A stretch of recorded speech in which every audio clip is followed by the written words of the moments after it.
Hello, Pavel. It's good to see you. Yeah. How are you doing? Fine, thank you. I have a question for you. You probably heard that the German Bundestag, the parliament, commissioned 2 further exhibitions. One of them shall address German occupation throughout Europe.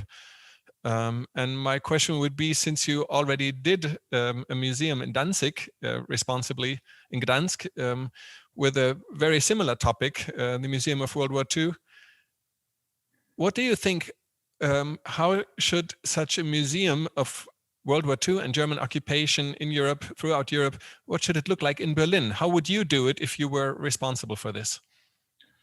First of all, there are 2 projects. One is about the German occupation of Europe that you mentioned, and another one is dedicated exclusively to the German occupation of Poland. You asked about this first project. So, yep.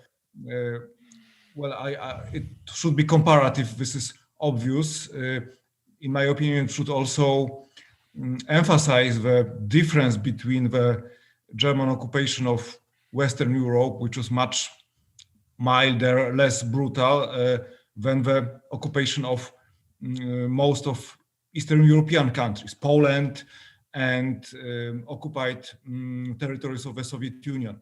This was one of the main goals of the museum in Gdańsk that I created, that we wanted to show to the European audience that this occupation of Poland was something completely different than occupation of France or Denmark. For us in Poland, it's completely obvious, but for most of West European public opinion, this is not quite clear. So I think this is one of the main goals that should be somehow implemented into this exhibition. Yes, but that I agree. But I was thinking more about the specifics of having such a museum in Berlin and addressing a different audience. You're a museum in Gdansk, and you personally, you were being criticized for conveying the message that there was as much civilian suffering as there was heroic resistance. Is that a message which would be appropriate for Berlin and largely German audience as well? I think that something which was unique about the Second World War, at least in the modern times, it was that it affected mostly civilians. And this was the central perspective that we introduced in the exhibition of Gdańsk Museum, that we focus not on the military campaigns, even not on the military resistance, but on the fate of civilians. In the Polish case, it was even more complicated because in Poland we have a Polish underground state, which was quite a unique phenomenon in the occupied Europe. So this was the resistance, but not mostly the military resistance. So I think that if one wants to somehow attract the attention of average people nowadays, it shouldn't be about the military accomplishments or even military resistance. Such a prosaic thing. Most people didn't have and don't have nowadays the experience of a military service because there is no compulsory draft in any European country, perhaps except for Switzerland, as far as I know. So if you want to have a visitor somehow feel some closeness to the developments, to the people he or she would see at the exhibition, this story should be mostly about average people, civilians, also those who got engaged in the resistance, but not only them, also those people who simply suffered from various kinds of repression, bombardments, or even starvation during the war. So it was the message of the Gdańsk Museum, and this is one of the reasons that it was so vehemently attacked by the Law and Justice, because it was just about ordinary people, not only heroes who got engaged in the military resistance. So I think that such an approach is the most universal way of explaining the experience of the Second World War, and it would be a good idea to try to somehow adopt it also in Berlin. Yeah. No, my take on this is somewhat different, Pavel. I think what you did, and I like the way you did it, and greatly appreciated it, was specific both to the Polish situation and to the situation in Gdansk, which also obviously had a major place in the exhibition in the beginning of World War II. The discussion in Germany and to the conflicts to which this this project seeks an answer is, first of all, perceived lack of knowledge in the German population of what German troops actually did. I don't think there was much of a lack of knowledge in the Polish audience about what German troops did to Poles. It was more a conflict about how to present the reaction. But in Germany, people generally do know that German troops occupied most of Europe. They know, I would say, the basic framework of the military events. They have very little idea of the extent of crimes in Poland, in the Soviet Union, of the difference between different regions. So conveying knowledge in general, I think, would be a first message. And the second difference I would see is that such a museum, if it is in Berlin, has to address the specifics of the city. Yes, of course, but it does not preclude the focus on the civilians, which is the most important dimension of the war. Something which was really, in my opinion, most important about the German way of conducting the war. These were not crimes committed, for example, upon Polish prisoners of war in 1939, but it was the annihilation of the Polish elites and mass terror that affected millions of people. And this should be conveyed by such a museum in Berlin. I think that most Germans know enough about the Holocaust because this is a cornerstone of historical and civic education in Germany, and this is absolutely justified by history. But Germans know close to nothing about crimes committed, especially in Poland. They know perhaps more about crimes committed even in Soviet Union and Serbia. This is due to this, to some extent, due to this famous exhibition about the crimes of Wehrmacht.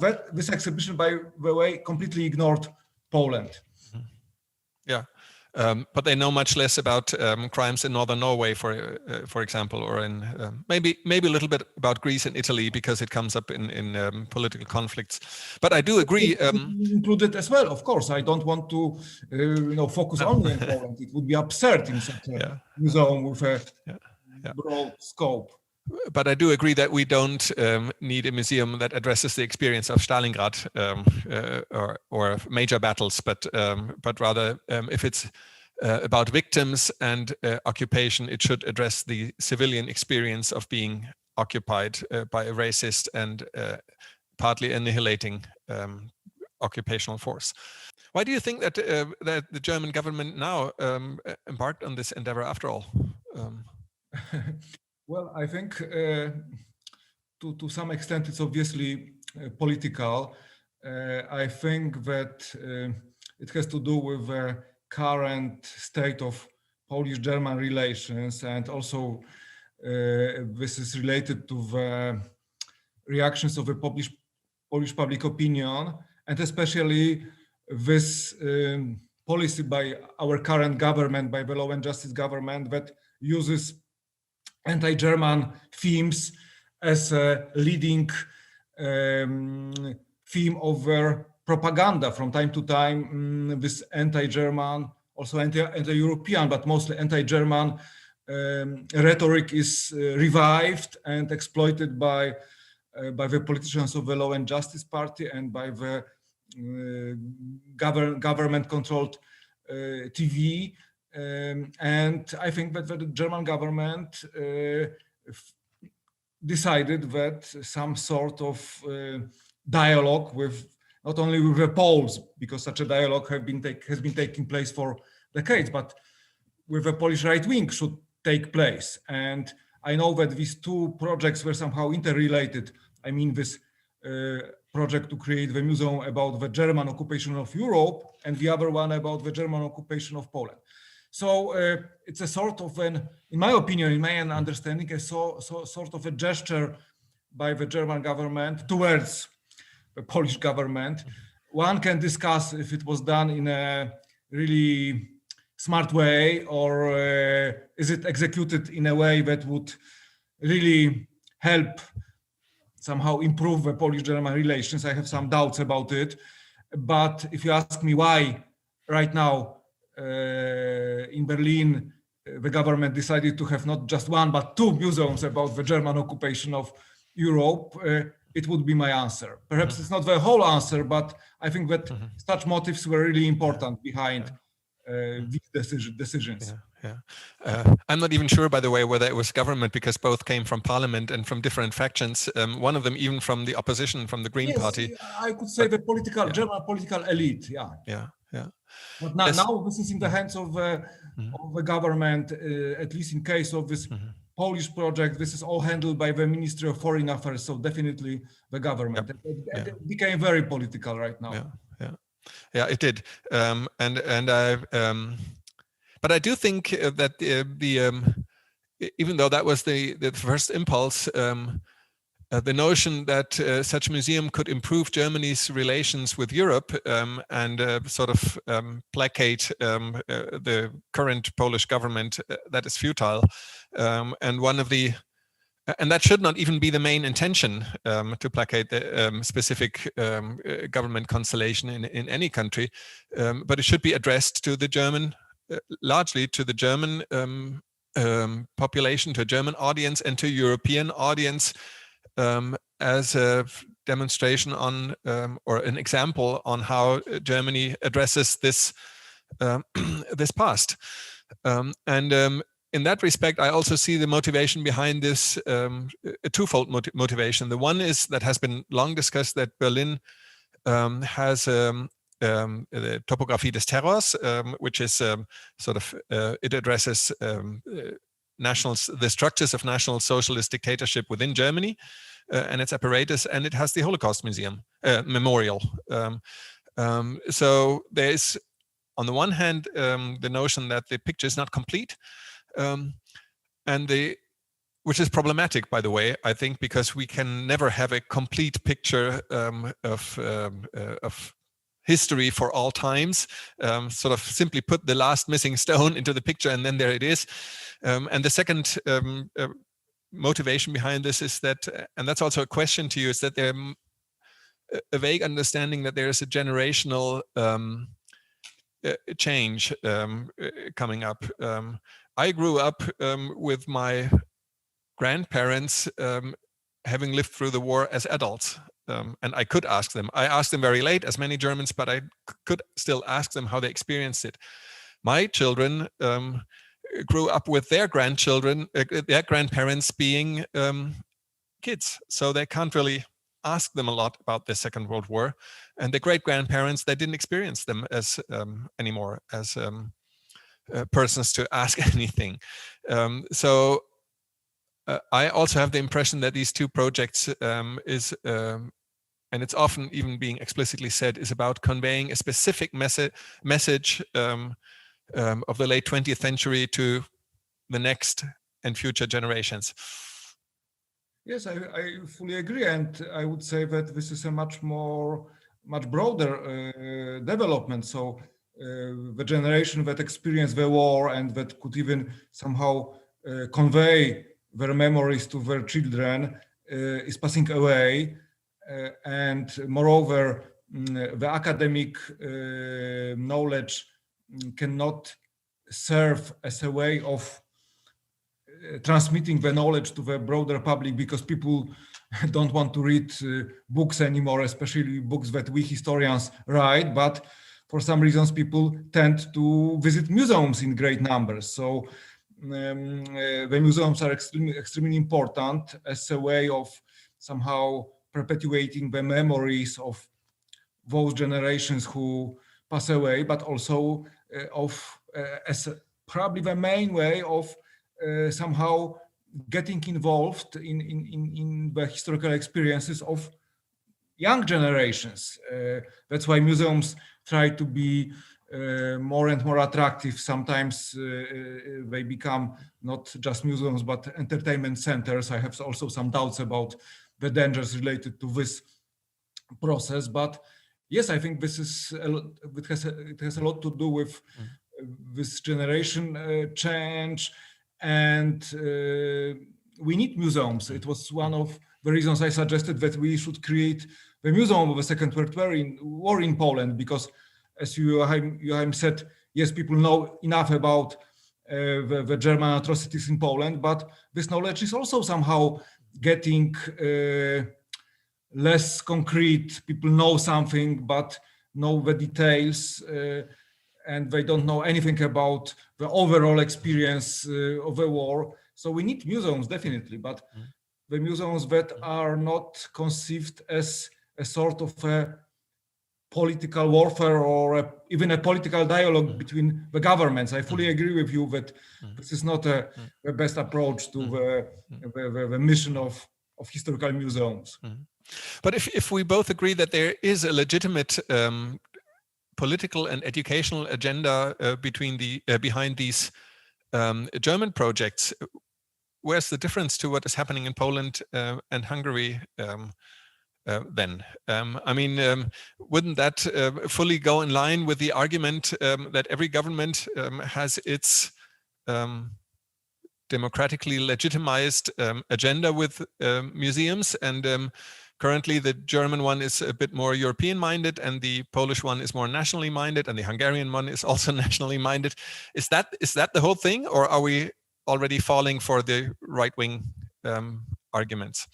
Well, you're absolutely right that museums are to some extent always political, because usually the initiative is political. It comes from the government or the parliament or the municipal government. The funds are usually public, at least in Europe. In the US, it can be different. But the question is, what happens next after the museum is founded by the politicians? Is it historians or museum experts who do their job, or is it politicians who decide about the content of the exhibition?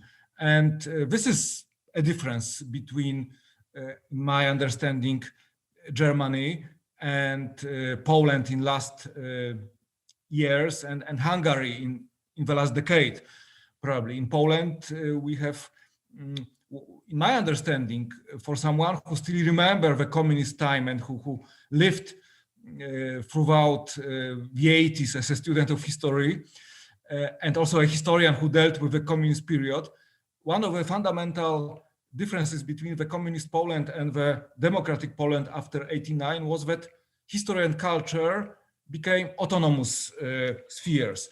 It was not anymore the central committee of the ruling party that decided about the content of the museums, the content of the textbooks.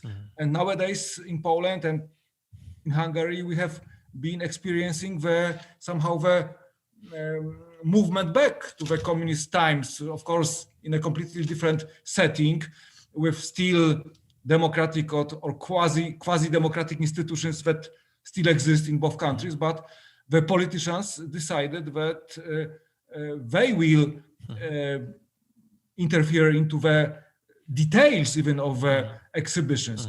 If in Poland, the leader of the Law and Justice Party, Jarosław Kaczyński, commented upon the museum that I created in Gdańsk, even before this museum was open to the public, if he announced that this museum does not reflect the Polish point of view, and he will change this exhibition so that it will reflect the Polish point of view, I think you cannot imagine such a situation in democratic Germany nowadays. Maybe not nowadays, but if I think of how Helmut Kohl acted in this field, it's I can imagine such a situation. But the basic thing behind this, I would say, is that, and I mostly agree with what you're saying, is that the Polish right, and there is of course also a German political populist right, that they feel that in this autonomous sphere, that it isn't so autonomous of historiography and public history and education and museums is not so autonomous after all, since it's dominated by the other side, by a different camp. And this thinking in camps, us and them, us being Polish and them, including you, not being authentically Polish as you've been charged, that is part of the problem in the thinking behind all this. Yes, of course, politics is to a great extent not about reality, but about perceptions of the reality. But there should be some boundaries to these perceptions. So if Jarosław Kaczyński declares publicly that the Museum of the Second World War that I created was not a part of the Polish politics of history, it was a part of the German politics of history, and it was imposed by Germany upon Poland. It was a present of Donald Tusk for Angela Merkel. Well, these perceptions are insane, in my opinion, and it's my duty as a historian and as a citizen to say it openly. Well, perceptions could be mortal in their consequences. If Adolf Hitler believed that the Jews rule the world, the Holocaust was just the consequence of this perception. I don't want to compare Law and Justice with Hitler, not by any means, but this is about perceptions in politics and obsessions, fears in politics. Couldn't one say, and I think this is also part of an understanding I've internalized a lot, is that a museum is, of course, much about the exhibition itself, but politically, the real impact is the debate about the future exhibition, the intention, and then the debate about a public debate, a controversial debate about the exhibition when it's opened. And in that respect, one could say that the museum in Gdansk actually fulfilled its main mission in sort of focusing an important debate on the experience of World War II in Poland and Europe, and now debates about World War II, now that the exhibition is there. And things have been resolved, not in a way we hoped for, but they somehow have been resolved with a new director in a political way. The debate about World War II and about the role of history in general, 20th century history in particular, has moved elsewhere, to publications, to aspects of how to address the Holocaust and so on. Well, I can agree only partly. So I can agree with what you said, that in a way this whole controversy attracted so much attention to the exhibition of the Gdańsk Museum, more attention than I could ever hope. But it was a special sort of attention. The message that was conveyed to Poland and to the world was about the, violation of autonomy of culture, violation of autonomy of history by right-wing politicians. It was also about xenophobia, because the attacks against the museum were aimed at this very idea that we can show in one exhibition not only the Polish experience, but also the experience of other nations. And this very fact was deemed as detrimental to the Polish national identity. But I hope also for something else. I hope that this narrative about the war that we presented in Gdańsk, somehow including Polish and East European experience into the core of the narrative of the war, about the war, that it would evoke discussions in Poland, but also outside Poland, about how we interpret the war nowadays, about also to what extent the full image, the full experience of the war was missing in other museums in Western Europe or in the US. And it didn't happen in fact, because of course all major European, American media focused on the story of the Gdańsk Museum, but it was about the violation of the autonomy of history and not about the exhibition itself. There was not a serious discussion after the museum was opened about the real content of the exhibition. This is a paradox. Yeah.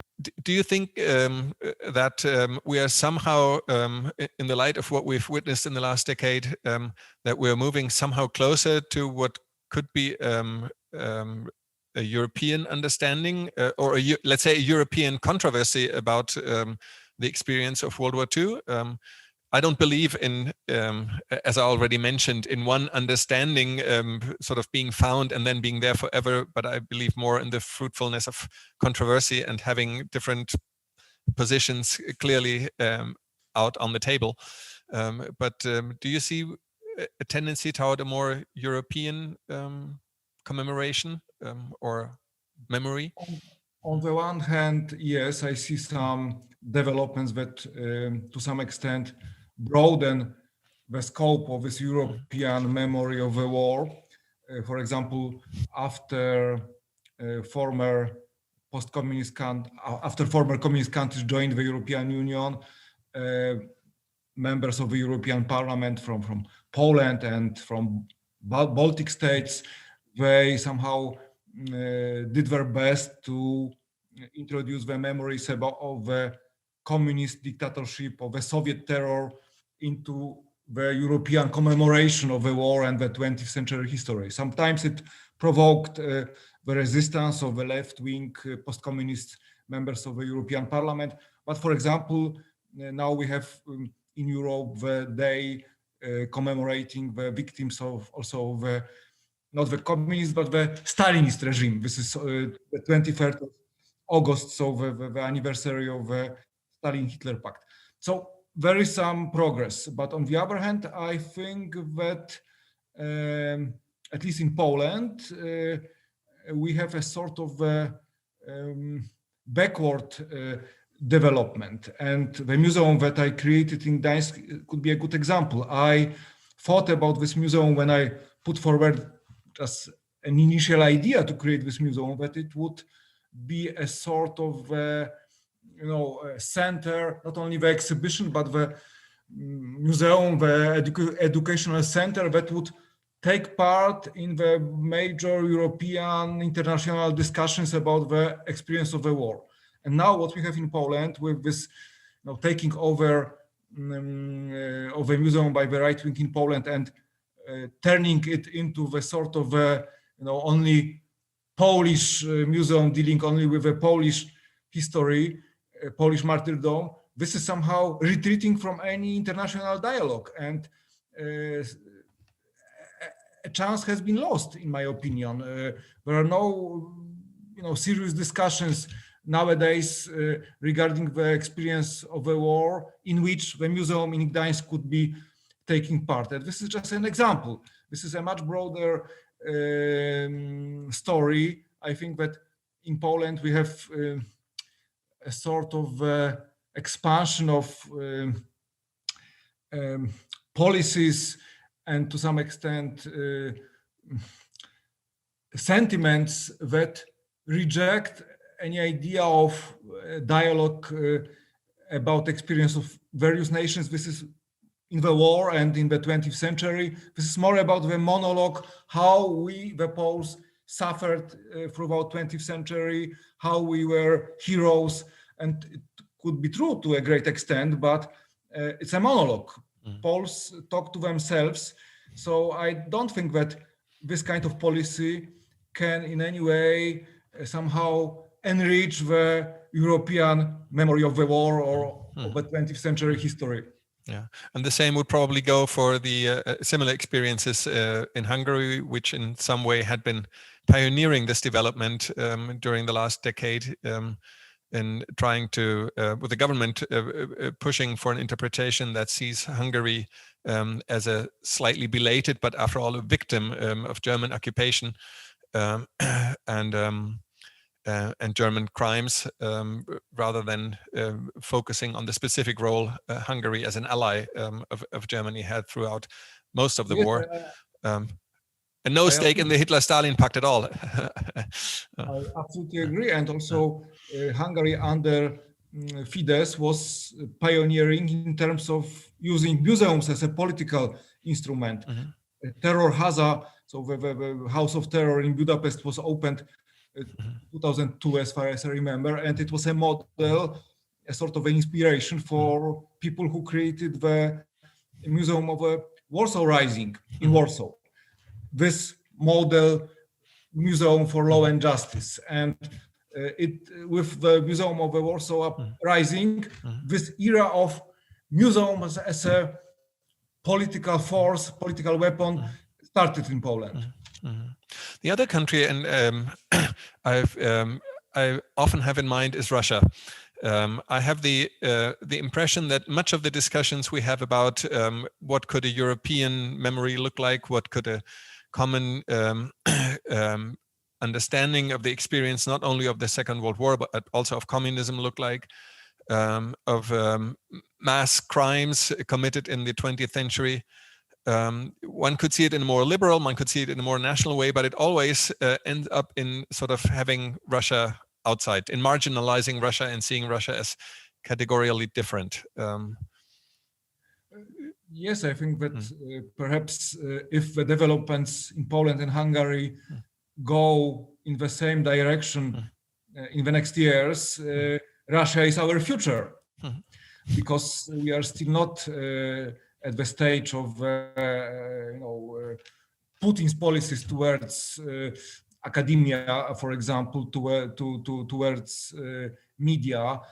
But I think that Putin is certainly a source of inspiration for Hungary. This is for Orban, this is without any question.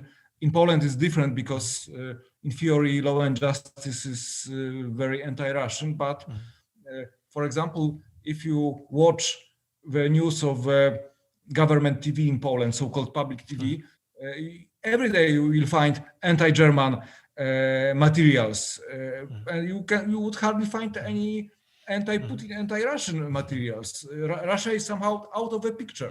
Our enemy is European Union and Germany, and I think that what Putin has been doing regarding media, regarding also history, is a sort of inspiration for our right wing, although they will never admit that.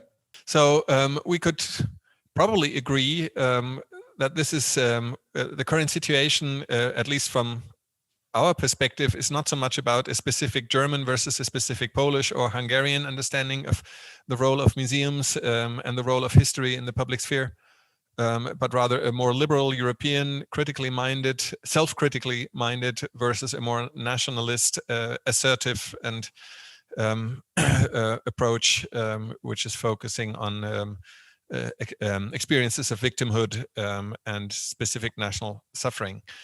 Do you see, and that might be a final question, a concluding question, do you see any possibilities of dialogue across these front lines of the debate, or is it rather that in Poland, in Germany, in Russia, in Hungary, these spheres are falling apart and we're simply discussing among us, just like we two are discussing here? Well, in Poland, I can hardly see any chance of a real dialogue because Poland is an extremely polarized country. Probably only Hungary is equally polarized throughout Europe. You can imagine more likely a sort of a dialogue between Poland and Germany. But as I said, it's not always very optimistic. For example, this idea to create in Berlin a museum dealing with German occupation of Poland.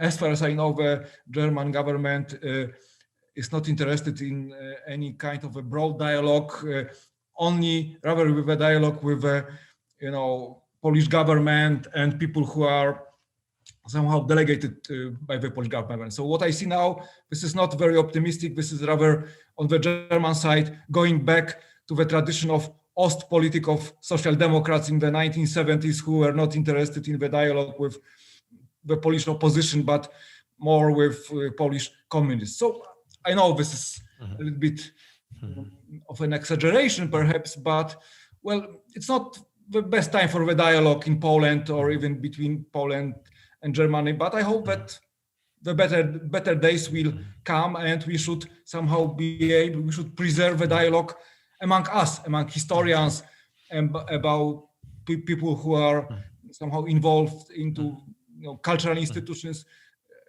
It should survive and would be the basis for something better in future. I think that the populist right-wing authoritarian regimes will not always be prevailing in Poland and Hungary. And if in the end these two German projects contribute to an understanding that these controversial issues should be left to historians to discuss rather than politicians setting the agenda, it wouldn't be so bad after all. Speaking about the autonomy of the scholarly sphere, but most of all, if these exhibitions contribute to prepare German visitors for the experiences, historical experiences with which they will be confronted if they travel abroad into all countries under former German occupation, I think that wouldn't be so bad after all. Because any German traveling to Poland or to northern Norway or to France or to Serbia or Greece is still in one way or the other being confronted with that historical memory in the respective society. I fully agree. We need both museums that we were discussing in Berlin, and moreover, museums are it usually takes a lot of time to create a museum, and I can bet that once these museums are ready to be open to the public, it will happen in a completely different political atmosphere than we have now. I think that the atmosphere more open to the real dialogue involving all kind of historians, not only those close to the ruling parties in Poland or perhaps in Germany. So, in spite of all, we're optimistic. Thank you. Thank you.